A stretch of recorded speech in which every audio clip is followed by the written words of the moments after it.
Sa bisa ng Executive Order Number 7, tututukan ng Task Force ng pamahalang lungsod ng Muntinlupa ang galaw ng langis sa lungsod. Ang hakbang ay bahagi pa rin ng krisis sa langis sa gitna ng giyera sa Middle East. Narito ang balita ni Catherine Landicho. Bumuo ng isang special task force ang pamahalang lungsod ng Muntinlupa upang tutukan ang pag-iinspeksyon ng fuel stock at masiguro ang sapat na supply ng langis sa lungsod sa gitna ng patuloy na pagtaas ng presyo nito. Sa ilalim ng Executive Order Number 7 Series of 2026 na inilabas ni Mayor Rufy Viazon, inatasan ng task force na magsagawa ng regular na inspeksyon sa fuel stocks, magmonitor sa pagsunod na pinatutupad na price ceiling policies at tiyakin ang pagpapatupad ng energy conservation measures sa lungsod.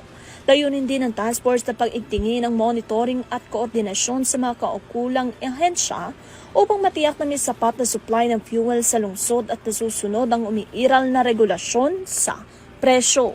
Ayon pa sa alkalde, mahalaga ang agarang hakbang ng lokal na pamahalaan dahil sa epekto ng pagtaas ng presyo ng langis na dulot na rin ng tensyon sa Middle East. Kasunod dito ng Local Finance Committee Resolution Number 7, Series of 2026 na nag-e-endorso sa pag-adapt ng Energy Conservation Protocols sa pamahalang lungsod ng Muntinlupa upang mapanatili ang maayos at epesyenteng operasyon ng lokal na pamahalaan. Binigyan din ni Viazon na mahalagang matugunan ang mga epekto ng pagtaas ng presyo ng fuel upang maprotektahan ang kapakanan ng mga residente at matiyak ang sapat at maayos na supply ng langis sa lungsod. Para sa RTV News, Catherine Landicho, sumasaludo sa bawat Pilipino.